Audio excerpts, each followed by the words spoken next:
रामकृष्ण हरी मंडळींनो, माऊली कीर्तन सोहळा महाराष्ट्रातील सर्वात लोकप्रिय असलेले एकमेव चॅनल सप्ताह कीर्तन, भागवत कथा, हरिजागर व लाईव्ह कार्यक्रमाकरिता अवश्य संपर्क करा. माऊली चोपडे व देवा पाटील. तुझा तू प्रादुर्भाव जरी दाखवत असाल पण तुला आमच्या राज्यामध्ये राहता येणार नाही. कलियुगाने सांगितलं मी माझा त्या ठिकाणी सायासाना प्रयासाना मी कलियुग हे दाखवण्याचा प्रयत्न आहे. मुक्या जीवांना ठिकाणी मारू लागलेला होता कलियुग, काढून देण्याचा प्रयत्न केला पण जायला तयार नाही. त्यावेळेला त्याला 4 स्थान दिले होते राहण्यासाठी. अभ्यतीर्थस्तदा तस्मै स्थानामी कलियुग ददो द्युतम पानम श्रिय सोना यत्र धर्म चतुर्विदः. मी काल सांगून गेले तुम्हाला, जिथं पत्ते खेळले जातात ना तिथं कलियुगाचं वास्तव्य. काही काही गावात नाही याला मान्यता, लोक नाही पत्ते खेळत, परंतु आमच्या तिकडं बऱ्यापैकी उतारवयाचे लोक पत्ते खेळतात. बरं, पत्ते खेळत असताना अति उतारवयाचे लोक एक टोळक करून बसलेले असतात. काही ना काही त्यांचं ठरलेलं असतं, त्या पद्धतीने ते दिवस दिवस खेळत राहतात. एक अति पत्ते खेळणाऱ्या बाबाला म्हणलं, का हो बाबा काय करता? म्हणे ताई काय नाही, आता उतारवयाचा टाइमपास. म्हणलं बाबा हेही स्मरणात असू द्या, हा टाइम तुम्हाला पास करून चाललाय, उतारवायला आता राहिलं तरी काय. त्यामुळे नाशवंत देह हे कधी जाईल गॅरंटी नाही. त्यामुळे असा टाइमपास करू नका, हातात माळ घ्या, भगवत चिंतन करा आणि देवाला त्या ठिकाणी सांगावं. कोणता आयुष्याचा शेवटचा क्षण असेल आपण सांगू शकणार नाही. यासाठी आयुष्याचा हा शेवटचा क्षण या भावनेनं आपण जीवन जगलो पाहिजे. म्हणून जिथं पत्ते खेळले जातात तिथं कलियुगाचं वास्तव्य, जिथं दारू पिल्या जाते तिथंही कलियुगाचं वास्तव्य. खरं तर लक्ष्मण काका भागवत कथेच्या माध्यमातून अवघा महाराष्ट्र आम्ही फिरतो. काही काही भाग अशा आहेत की तिकडे जास्त प्रमाणामध्ये लोक व्यसन करतात, दारू पितात. काही काही भाग असा आहे की तिकडे अजिबात व्यसन केल्या जात नाही. दुगावला मी कथेला आले होते 3 वर्षापूर्वी.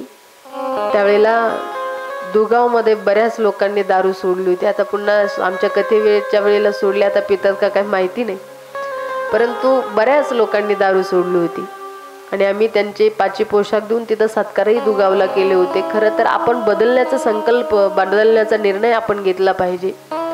व्यसन करणं अत्यंत वाईट आहे. जो जीवनामध्ये दारू पितो ना त्याचा प्रपंच भविष्यात आणि आयुष्यात कधीही सुखी होऊ शकत नाही. त्या घरातले लेकरं सुखी राहत नाही, त्या घरातली स्त्री सुखी राहत नाही. पण दारू पिणारा हा कधी दारू पित नसतो. दारू त्याची इस्टेट दारू पित असते, त्याची लेकरा बाळांचं शिक्षण पिते.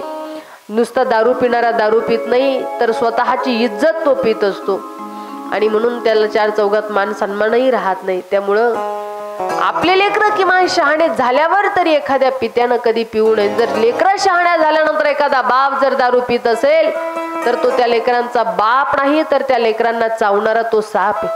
म्हणून व्यसन माणसानं कधी आयुष्यामध्ये करायचं नाही. आज बलात्काराचे प्रकरण होत आहेत, आपण मोर्चे काढतो, कुठल्या लेकीवर अन्याय अत्याचार झाला की आम्ही उभं राहतो आणि त्या ठिकाणी एक घोष करत असतो की अरे या नराधमांना फाशी झाल्या पाहिजे. कधीच्याला कधी त्या ठिकाणी न्याय मिळत असतो. पण बहुतांश हे जे बलात्कार, हे जे प्रकरण होतात ना, याच्यात बहुतांश 90% लोक व्यसनाधीन झालेले असतात. कारण व्यसनाशिवाय त्यांची बुद्धी चालवू शकत नाही. अरे हात जर धरला बिना पिलेला माणूस असेल आणि एखादी लेक जर त्याला म्हणल्या अरे तुला नाही का आई बहीण, त्यावेळेला त्याला जागृती आल्याशिवाय राहणार नाही. पण जर त्या ठिकाणी व्यसन केलेलं असेल तर ती विचाराला महाराज दारू शून्य करून टाकते. जसं मुलीचं इंजेक्शन दिल्यानंतर तिथं कापलं, जाळलं, काही जरी केलं तर वेदना नाही, तसं ही दारू त्या विचाराला शून्य करून टाकते महाराज. तो पुढचा विचार करू शकत नाही. त्यामुळं व्यसन कधी करू नये बरं माणसानं. बरं, हे पिणारे लोक एवढे काही स्टेपला पोहोचलेले असतात ना. एक जण तर पिलन रातच्या 12ला घरी आलं, बायकोला म्हणलं अगं मागच्या पंचवार्षिकला मोदी पंतप्रधान होते, याही पंचवार्षिकला मोदी पंतप्रधान आहे, पण जर मी कधी या देशाचा पंतप्रधान झालो असतो तर मी या देशाचा काया पालट करून टाकला असता. बायको म्हणली तुम्ही काया पालट करताल हा प्रश्न ठीक आहे, पण सगळ्यात पहिल्यांदा तुम्ही तुमच्या पायातली चप्पल बदला. म्हणले एक सकाळपासून तुमची आणि एक माझीच घालून फिरताय, मग देश बदलण्याचा विचार करा. असे जर मूर्ख दारू पिऊन आयुष्य बर्बाद करत असेल तर याचा उपयोग नाही. म्हणून माझी विनंती असेल तुम्हाला, अरे आणि फार आज उतारवयाचे लोक काही काही पितात. एक तर तरुण पोरग मला भेटलं, गळ्यात माळ कपाळाला टिळा तरी सुद्धा फुल दारू प्यायला. मेल शोभता का रे तुला, गळ्यात माळ कपाळाला टिळा तरी सुद्धा फुल दारू प्यायला. त्यांचं लो आरतीताई तुम्हाला मला जास्त बोलायची गरज नाही, गरज मला मोदीनं प्यायला सांगितलं. मी तर शांतच झालो. म्हणलं बाय फोन आलता मोदीचा, म्हणलं फोन नव्हता आला.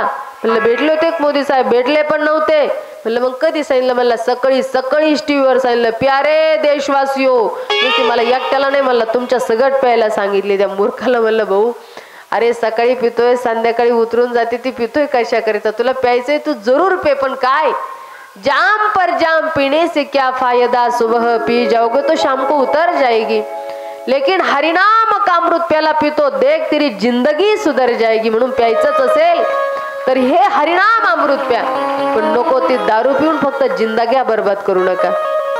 आणि म्हणून एक सुंदर भावगीत आहे बरं, अतिशय सुंदर की सोडून दे दारूची वाईट चाल,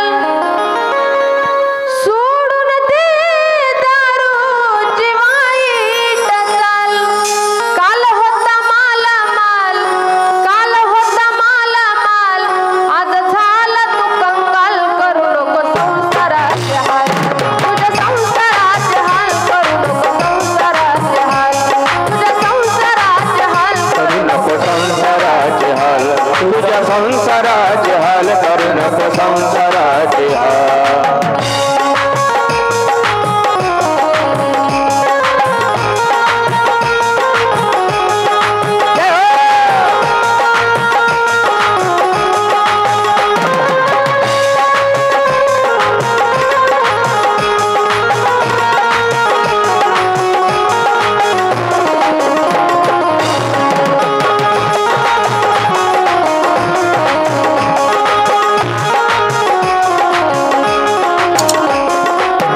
लागीची भेला तुझ्याही गोरी, व्यसना चढलं भूता थोडी थोडी, व्यसन चढायला घेता थोडी थोडी, व्यसन चढायला घेता थोडी थोडी, संसाराची झाली ना साडी, बायको नावाने बोट मोडी, नाही कसली चिंता नको बाबू सबेताल, काल होता माल माल, आज झालं तू कंगाल, करू नको संसाराचे हाल, तुझ्या संसाराचे हाल, करू नको संसाराचे हाल, तुझ्या संसाराचे हाल, करू नको संसाराचे हाल, तुझ्या संसाराचे हाल, करू नको संसाराचे हाल.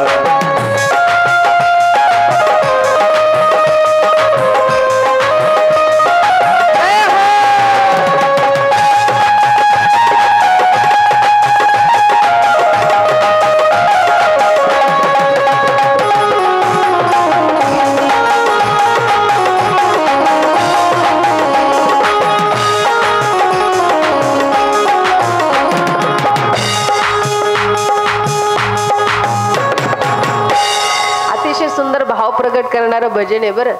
लक्ष दिलं तर ह्या भजनाचा भावही आपल्याला कळेल.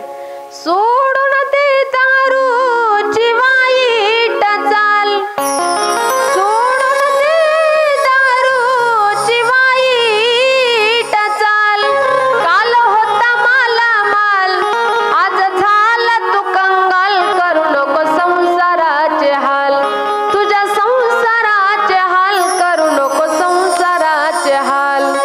लागेची भेला तुझ्याही गोडी, व्यसन जडलं घेता थोडी थोडी, संसाराची झाली ना साडी, बायको नावाने बोट मोडी, नाही कसली चिंता नको वागूस बेताल, काल होता माला माल, काल होता माला माल, आज झाला तू कंगाल, करू नको संसाराचे हाल, तुझ्या संसाराचे हाल, करू नको संसाराचे हाल. सुंदर भावगीते बरं, भजन प्रगट करणारं भावगीते. पण व्यसन करणाऱ्याच्या पायाला लागून माझी विनंती असेल दादा, फक्त व्यसन करून आयुष्य बर्बाद करू नका. पाठीमागच्या प्रपंचाच्या, लेकरा बाळाच्या शिक्षणाच्या, लेकरा बाळाचा, आपल्या घरातल्या पत्नीचा, जिनं तारुण्य आपल्यासाठी बहाल केलं तिचा विचार करा. आणि म्हणून व्यसन फार वाईट आहे. कलियुगाला तिथं स्थान दिलेलं आहे. जिथं वेश्या राहते तिथंही कलियुगाचं वास्तव्य. आणि एवढंच नव्हे, जिथं मुक्या जीवांची हत्या होते ना तिथंही कलियुगाचं वास्तव्य. असे 4 स्थानं दिले. त्यानंतर राजा परीक्षितीकडून अपराध घडला होता आणि एका साधूचा